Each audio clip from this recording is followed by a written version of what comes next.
আজকে আমরা তরল বায়ুচাপ এবং আর্কিমিডিসের নীতি সম্পর্কে আলোচনা করব। এই আলোচনাটা প্রধানত ক্লাস 9-এর সিলেবাসের উপরে বেশি ফোকাস করা হবে।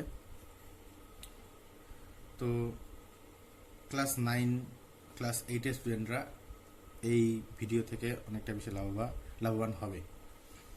এখন আমি মূল বক্তব্যতে আসি।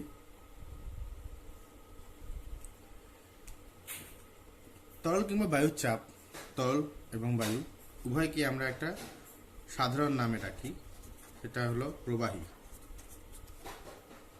প্রবাহী কাকে বলা হয়? যে সমস্ত পদার্থগুলো প্রবাহিত হতে সক্ষম, যাদের প্রবাহ হয় তাদেরকে আমরা সাধারণত প্রবাহী বলি। এখানে তরল এবং বায়ু উভয় প্রবাহ হতে সক্ষম, তার জন্য উভয়কে আমরা প্রবাহী বলবো। তো প্রবাহীর ক্ষেত্রে প্রথমে আমরা ঘনত্বের আলোচনায় আসব, কারণ ঘনত্বের সংজ্ঞাতে আসব। কারণ চাপটা প্রধানত যে কোনো পরিবাহীর চাপ সাধারণত ঘনত্বের উপরে নির্ভর করে। তো ঘনত্বের আলোচনায় প্রথমে আমরা আসব। তো ঘনত্ব কি? ঘনত্ব কাকে বলে? ঘনত্বের সংজ্ঞা হিসাবে বলা হয়েছে কোন বস্তুর একক আয়তনে নিহিত ভরকে বলা হয় ঘনত্ব।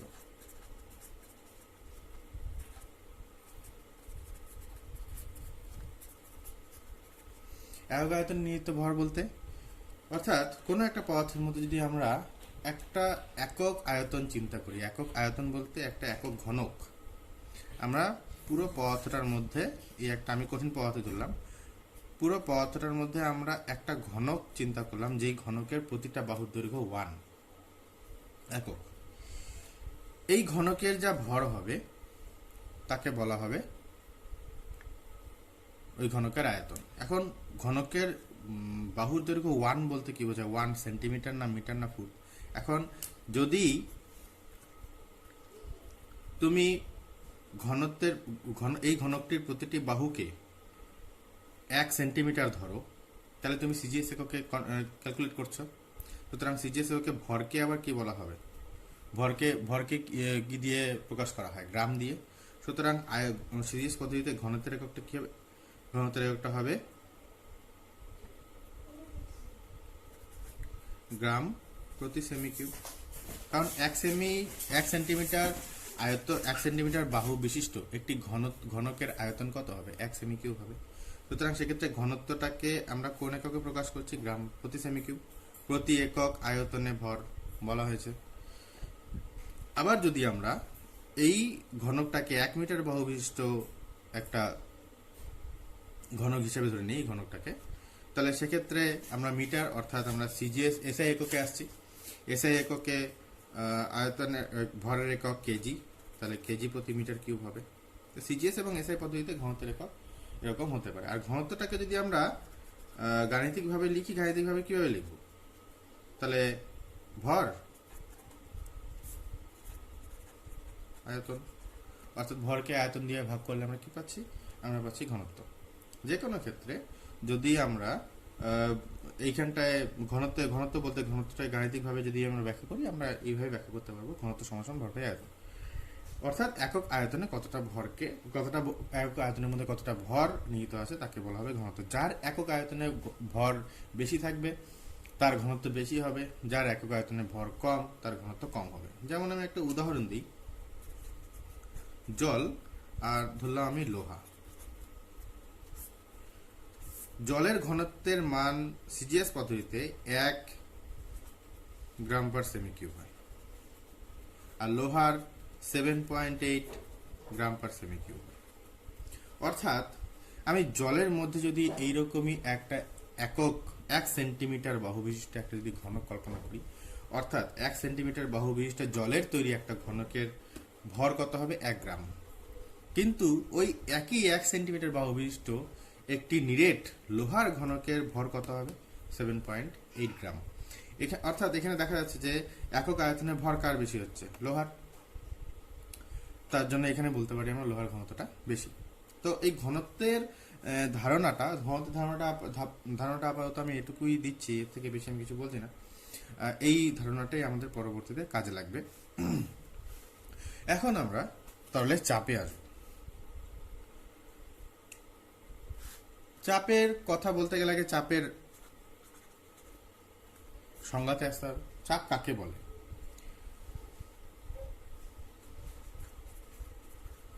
একক ক্ষেত্রফলে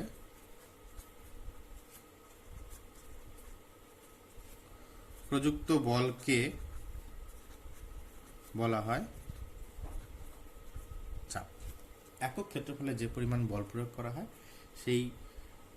সেই পরিমাণ একক ক্ষেত্রফলে প্রযুক্ত বলটাকে বলা হয় চাপ। আমি ধরে নিলাম যে এরকম একটা প্লেট, একটা যে কোনো পদার্থের একটা প্লেট হতে পারে।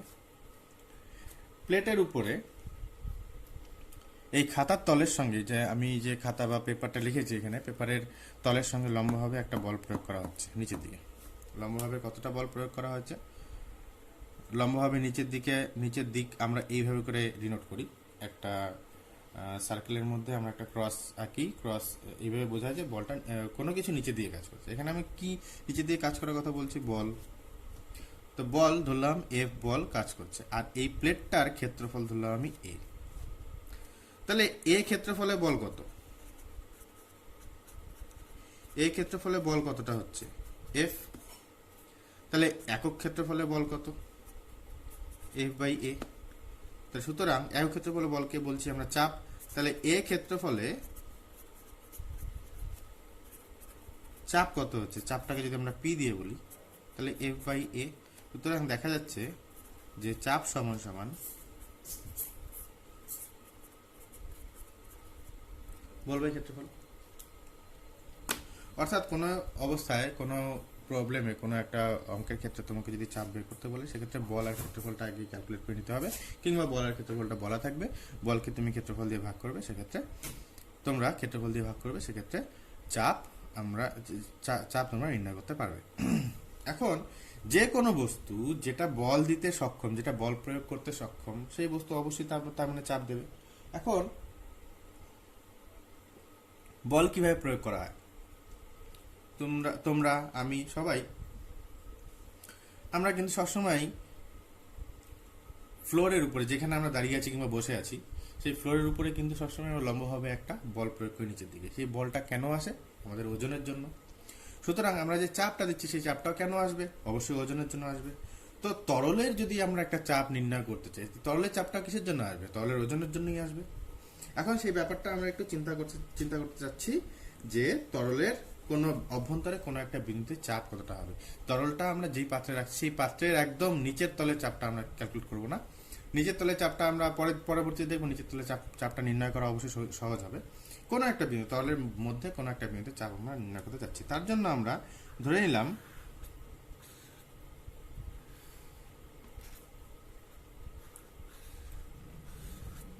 এরকম একটা বিকার আছে, একটা জলের বিকার, জল কিংবা যে কোনো একটা তরল, তার মধ্যে একটা তরলকে রাখা আছে। সেই তরলের ঘনত্ব রো। তরলের ঘনত্বটাকে কি দিয়ে প্রকাশ করা হলো? রো দিয়ে প্রকাশ করা হলো। এখন তরলের অভ্যন্তরে কোনো একটা বিন্দু সি, সাপোজ এই বিন্দু সি, এই সি তে আমরা চাপটা নির্ণয় করতে চাচ্ছি। তো সি তে যদি চাপ নির্ণয় করতে চাই, তাহলে সি এর অ্যারাউন্ড একটা ক্ষেত্রফল আমাকে কল্পনা করতে হবে। সি এর অ্যারাউন্ড আমরা এরকম একটা ক্ষেত্রফল কল্পনা করলাম, ধরলাম এই ক্ষেত্রফলটার মান এ। এখন সি থেকে এই এ ক্ষেত্রফল থেকে আমরা যদি উপর দিকে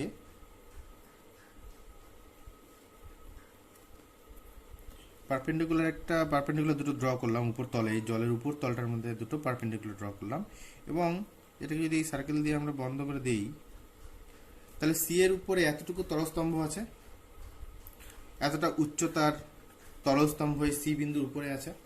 তার মানে সি বিন্দুর উপরে যে চাপটা কাজ করবে, সেই চাপটা অবশ্যই এই উচ্চতার তলস্তম্ভের ওজনের জন্য কাজ করবে।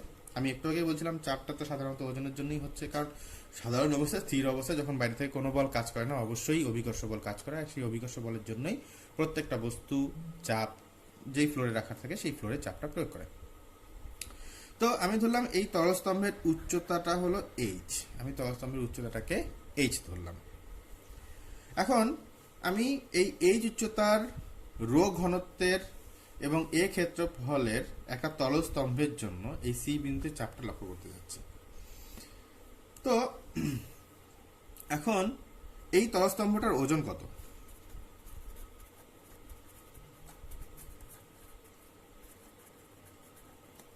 তলস্তম্ভটির ওজন কত হবে? ওজন সমান সমান আমরা জানি ভর ইন্টু অভিকর্ষজ ত্বরণ,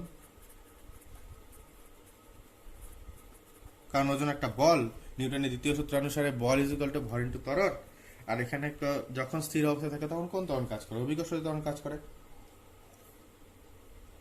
তো ওজন সমান সমান এখানে হবে ভর ইন্টু অভিকর্ষজ ত্বরণ। এখন ভর ইজ ইকুয়াল টু কত? এখান থেকে আমরা বলতে পারি ভর ইজ ইকুয়াল টু কত হবে? এখান থেকে ভর ইজ ইকুয়াল টু কত হবে? আয়তন ইন্টু ঘনত্ব। তাহলে এখানে কি হবে?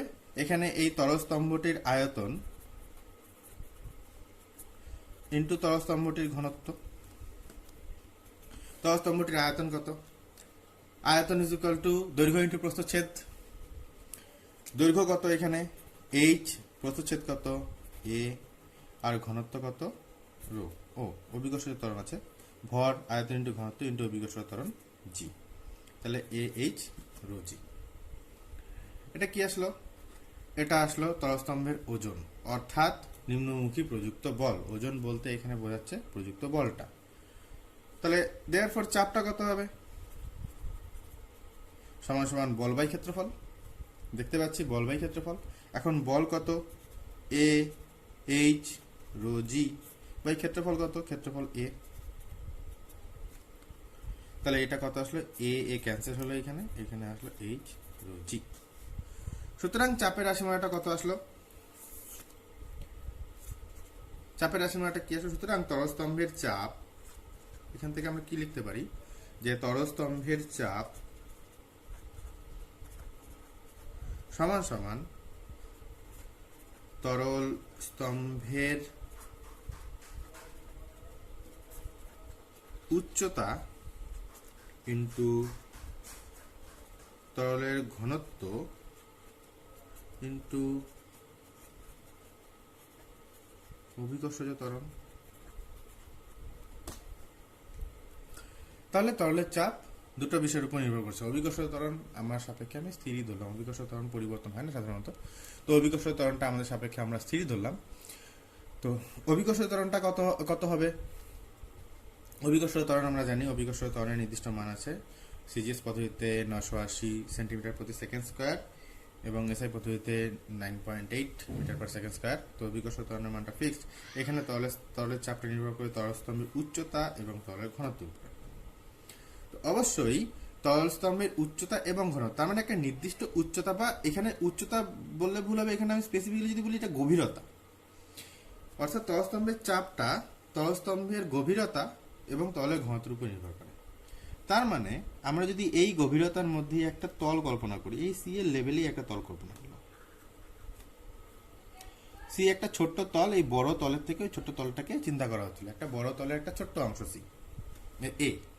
এই এ ক্ষেত্রফলটা এই বড় তলটা, এই তলটা কি? এই তলটার সব বিন্দুতে গভীরতা তো এইচ। সব বিন্দুতে যদি গভীরতা এইচ হয়, সুতরাং এই তলটায় প্রত্যেকটা বিন্দুতে চাপ কি হবে? সমানই হবে। কারণ চাপের রাশিমালা এইচ রো জি, অর্থাৎ গভীরতা ইন্টু অভিকর্ষজ ত্বরণ, ঘনত্ব ইন্টু অভিকর্ষজ ত্বরণ। যেহেতু এই তলের প্রত্যেকটা বিন্দুতে গভীরতা সমান আর তলের একটা নির্দিষ্ট ঘনত্ব থাকে, সুতরাং এই বিন্দুতে প্রত্যেকটা বিন্দুতে চাপ সমান হবে। তার মানে এখান থেকে আমরা একটা কনক্লুশনে আসতে পারলাম যে তলের অভ্যন্তরে একটা নির্দিষ্ট গভীরতায় প্রত্যেকটা বিন্দুতে চাপ সমান হবে।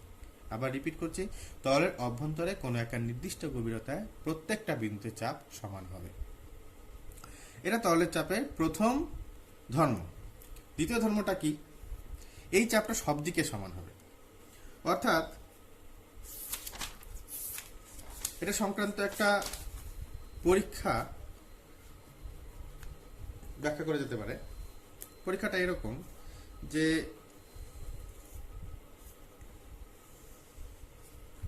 এই বিকারটা ছিল, আর এই হাইটের তলস্তম্ভের মধ্যে ছিল এইচ ধরলাম। এখন আমি একদম বটম থেকে ওর আপার লেভেলের হাইটটাকে, গভীরতাটাকে আমরা এইচ ধরলাম। এখন এই মাঝখানে কোনো একটা তল কল্পনা করলাম, একটা অনুভূমিক তল। আমরা জানি যে এই তলের প্রত্যেকটা বিন্দুতে চাপ সমান হবে। তো এই বিন্দুতে চাপটা সব দিকে সমান হবে। সব দিকে কীভাবে? এই দিকেও চাপ যা হবে এই তলের উপরে, এই তলের উপরে এই দিকেও চাপ সমান হবে, নিচ থেকে উপর দিকেও চাপ সমান হবে, এই দিকেও চাপ সমান হবে। যেই থেকে আমি চাপ করি না কেন চাপটা সমান হবে। এটা সংক্রান্ত একটা পরীক্ষার বর্ণনা করা যায়। পরীক্ষাটা এরকম যে এই সমস্ত জায়গায় একটা ফানেল রাখা হয়, এরকম একটা ফানেল রাখা হয়, আর ফানেলটার মুখে এরকম একটা রবারের চাদর দিয়ে দেওয়া হয়। রবারের চাদর দেওয়া থাকে ফানেলটার মুখে। আর এখান থেকে একটা নল দিয়ে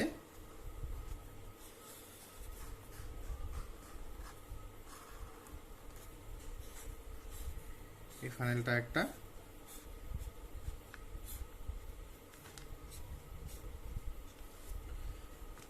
বায়ু প্রকোষ্ঠের মধ্যে প্রবেশ করানো থাকে। যেই বায়ু প্রকোষ্ঠের মধ্যে এখানে একটা পারদ বিন্দু থাকে। পারদ বিন্দুটার কাজ কি? যদি কোনোভাবে এই ফানেলের উপরে চাপটা বৃদ্ধি পায় কিংবা হ্রাস পায়, যদি বাড়ে তাহলে বায়ুর চাপের জন্য এই চাপটা বায়ুর মধ্যে পড়বে, এই তরলের চাপটা বায়ুর মধ্যে পড়বে, পারদ এদিকে সরবে।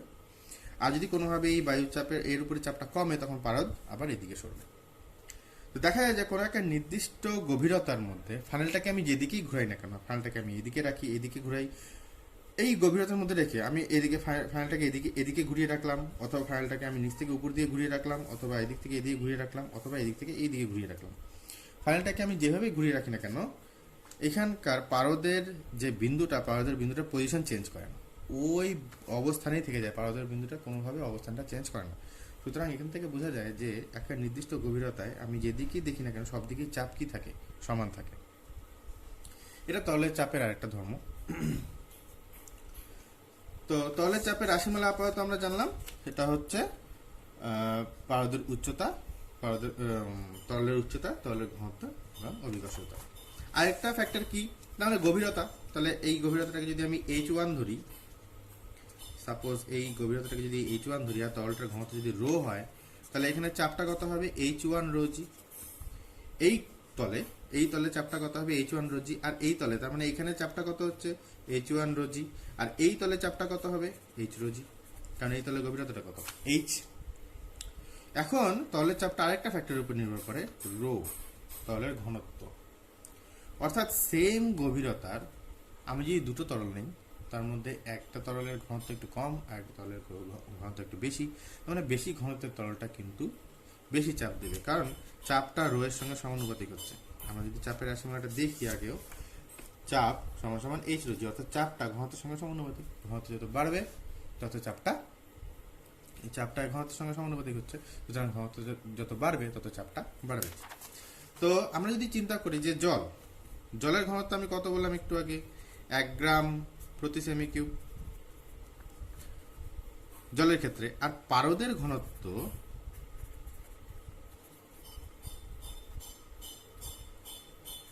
জলের ঘনত্বের প্রায় 13.6 গুণ।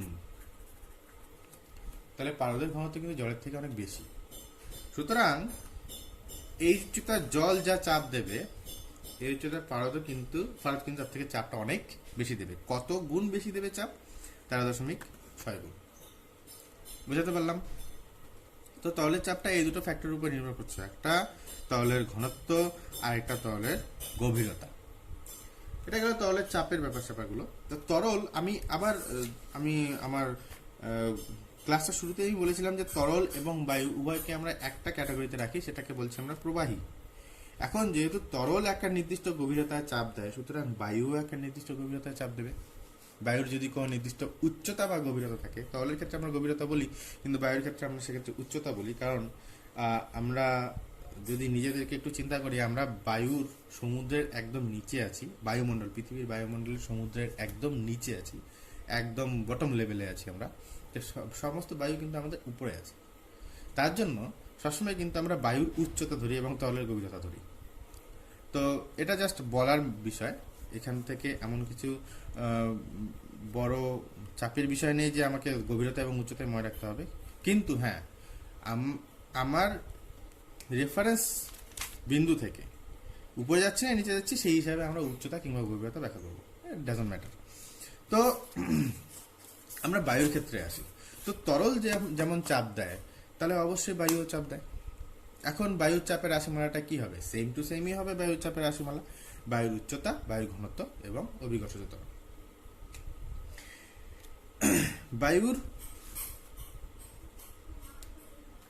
উচ্চতা কত?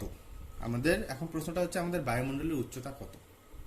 বায়ুমণ্ডলের যদি উচ্চতা জানতে হয় তাহলে আমাদেরকে বায়ুমণ্ডলের চাপ জানতে হবে। বায়ুমণ্ডলের চাপ আমরা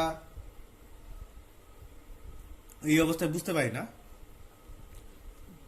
কারণ আমাদের অভ্যন্তরীণ রক্তের চাপ এবং বায়ুর চাপ সবসময় ব্যালেন্স থাকে, একজন একজনকে প্রশমিত করে রাখে, তার জন্য আমরা বায়ুর চাপটা বুঝতে পারি না। কিন্তু এই বায়ুর চাপটা নির্ণয় করার জন্য একটা পরীক্ষার অবতারণা করেছিলেন বিজ্ঞানী টরিসেলি। টরিসেলির পরীক্ষাটা এমন ছিল, টরিসেলির পরীক্ষাটায় একটা মোটামুটি 1 মিটার লম্বা একটা কাচের টেস্ট টিউব ছিল। কাচের টেস্ট টিউবের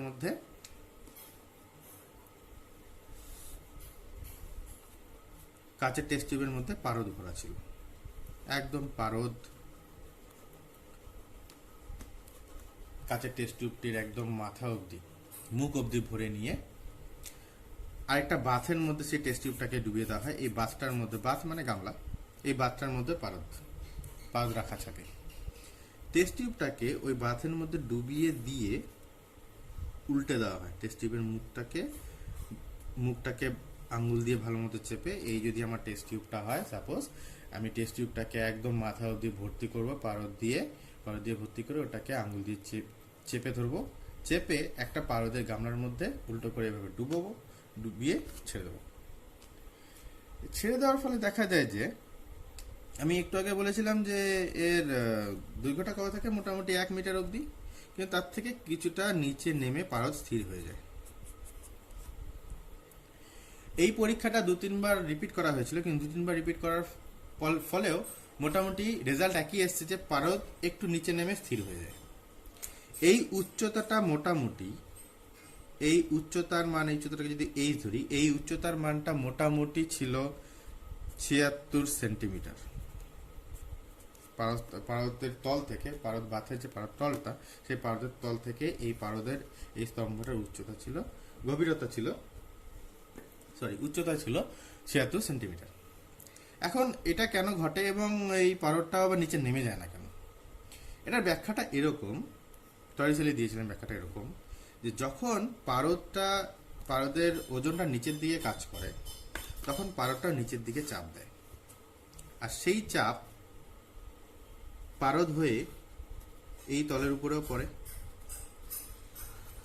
পারদ হয়ে সেই চাপটা এই তলের মধ্যে পড়ে, আর যখন তলের মধ্যে পড়ে, উপর থেকে বায়ুর চাপটা ঠিক এই পারদের চাপের এগেইনস্টে, অর্থাৎ বিরুদ্ধে কাজ করে। আর যখনই পারদ এই 76 সেন্টিমিটার মধ্যে থাকে, তখন এই পারদের জন্য ভিতর থেকে বাইরের দিকে চাপ এবং বায়ুমণ্ডলের জন্য বাইরে থেকে ভিতর দিকে চাপটা সমান হয়। বোঝা গেল? আমি আরেকবার রিপিট করি। যখন পারদের ওজনটা কাজ করে, তখন পারদটা বাইরে যেতে চায়, তার জন্য পারদটা কোন দিকে কাজ করে? নিচের দিকে চাপ দেয়। পারদের যে চাপটা, পারস্তম্ভের, আমরা জানি তলস্তম্ভের একটা চাপ হয়, পারস্তম্ভের চাপটা সোজাসুজি নিচের দিকে কাজ করে। এই চাপটা পারদ হয়ে পারদের যে তলটা, সেই মুক্ত তলের উপর পড়বে। এই মুক্ত তলটা তখন পারদ যখন নিচে নামতে যাবে, তখন মুক্ত তলটা কোন দিকে উঠতে যাবে? উপর দিকে উঠতে যাবে। সঙ্গে সঙ্গে বায়ুমণ্ডলও তখন ওকে নিচের দিকে, বায়ুমণ্ডল সবসময় নিচের দিকে চাপ দেয়, বায়ুমণ্ডল তখন নিচের দিকে চাপ দেওয়া শুরু করে, এবং 76 সেন্টিমিটার থাকাকালীন এই চাপটা, বায়ুর চাপটা আর পারদের যে ঊর্ধ্বমুখী বাইরের দিকে চাপটা সমান হয়। অর্থাৎ এখান থেকে এইটুকু কনক্লুশনে আসা গেল যে বায়ুমণ্ডলীয় চাপ 76 সেন্টিমিটার পারস্তম্ভকেই ধরে রাখতে পারে। তার মানে বায়ুমণ্ডলের চাপ আর 76 সেন্টিমিটার পারদের চাপ সমান। তাহলে টরিসেলি পরীক্ষা থেকে আমরা কি কনক্লুশনে আসলাম? কনক্লুশনটা এরকম যে বায়ুমণ্ডলীয় চাপ পরবর্তীতে এর মান প্রমাণ বায়ুমণ্ডলীয় চাপ বলা হয়েছে। তো বায়ুমণ্ডলীয় চাপ সমান সমান কত? 76 সেন্টিমিটার পারদ স্তম্ভের চাপ। 76 সেন্টিমিটার পারদ স্তম্ভের চাপ কত?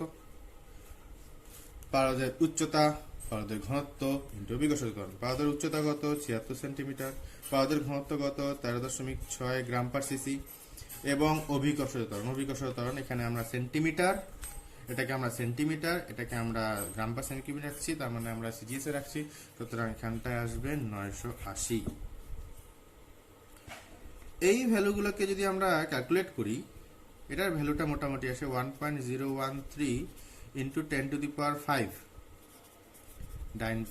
ডাইন প্রতি সেমি স্কয়ার। ডাইন প্রতি সেমি স্কয়ার কেন? আমি চাপের সংজ্ঞাটাতে আরেকবার যাই। চাপ সমান সমান বল বাই ক্ষেত্রফল। তাহলে চাপের একক কি হবে? উপরে বলের একক, নিচে ক্ষেত্রফলের একক। সিজিএস পদ্ধতিতে বলের একক কত? ডাইন, ক্ষেত্রফলের একক সেমি স্কয়ার।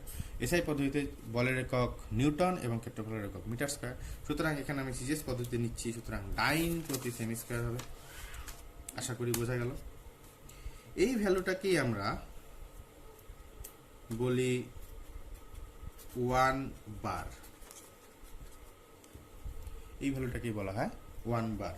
বার এককটা জেনারেলি ব্যারোমিটার যন্ত্রের ক্ষেত্রে বার এককটা খুব ইউজ হয়। ব্যারোমিটার যন্ত্রটা বায়ুমণ্ডলের চাপ নির্ণয় করার জন্যই ব্যবহার করা হয়। ব্যারোমিটার যন্ত্রটা আমি পরের ভিডিওতে ব্যাখ্যা করব আবার। তো এই বায়ুমণ্ডলীয় চাপের মানটা দাঁড়ায় 1 বার। তো এখন বায়ুমণ্ডলীয় চাপ যদি এতটা হয়, তাহলে সুষম ঘনত্বের বায়ুমণ্ডলের উচ্চতা কত? তাহলে সেক্ষেত্রে আমরা যদি ধরি যে বায়ুর ঘনত্ব ডি আর সুষম বায়ুমণ্ডলের উচ্চতা হচ্ছে ক্যাপিটাল এইচ, তাহলে বায়ুর চাপ কত? H D G. বায়ুর উচ্চতা, বায়ুর ঘনত্ব ইন্টু অভিকর্ষজ ত্বরণ। এটা আবার 76 সেন্টিমিটার পারদ স্তম্ভের চাপের সমান। তাহলে এটা ইজ ইকুয়াল টু কত হবে? 76 ইন্টু 13.6 ইন্টু 980। বায়ুর ঘনত্ব এটা জানা থাকলে ভালো। বায়ুর ঘনত্ব এখানে জি এর মান, বায়ুর ঘনত্বর মানটা দ্বারা 0.00129 গ্রাম পার সিসি হয় বায়ুমণ্ডলের ঘনত্ব। 980 জি এর মান, এদিকেও 76 ইন্টু 13.6 ইন্টু 980 ক্যান্সেলড আউট হলো। এখানে যদি আমরা এইচ এর ভ্যালুটা ক্যালকুলেট করি, এটা মোটামুটি আসে 8 কিলোমিটার। বায়ুমণ্ডল কি আদৌ 8 কিলোমিটার উচ্চ? বায়ুমণ্ডলের উচ্চতা তো অনেক বেশি। বায়ুমণ্ডলের উচ্চতা প্রায় 16,000 কিলোমিটার। তো 8 কিলোমিটার ব্যাপারটা কি দাঁড়ালো? তাহলে কি 8 কিলোমিটার অবধি বায়ু থাকে? আমি একটু আগে বলছিলাম যে সুষম বায়ুমণ্ডলের উচ্চতা। সুষম বায়ুমণ্ডল বলতে আমি যদি বায়ুমণ্ডলের ঘনত্বটা ধ্রুবক ধরে নেই, তবে বায়ুমণ্ডলের উচ্চতা হওয়া উচিত ছিল 8 কিলোমিটার। কিন্তু আদৌ বায়ুমণ্ডলের ঘনত্ব ধ্রুবক থাকে না। বায়ুমণ্ডল থেকে, পৃথিবী পৃষ্ঠ থেকে যত উপরে যেতে থাকবে তত বায়ুমণ্ডলের ঘনত্ব কমতে থাকে। আর যখনই বায়ুমণ্ডলের ঘনত্ব কমতে থাকবে, ডি যদি কমতে থাকে, চাপ যদি ধ্রুবক রাখতে হয়, তাহলে এইচটা কি হতে থাকবে? বাড়তে থাকবে। এইচটাকে বাড়তে হবে। বোঝা গেল ব্যাপারটা? ডি এখানে কমছে, কিন্তু পুরো চাপটা এটাই রাখতে হচ্ছে। তার মানে এইচটা কি করতে হবে? এখন বাড়তে হবে, যাতে করে গুণফলটা এটা সমানই থাকে।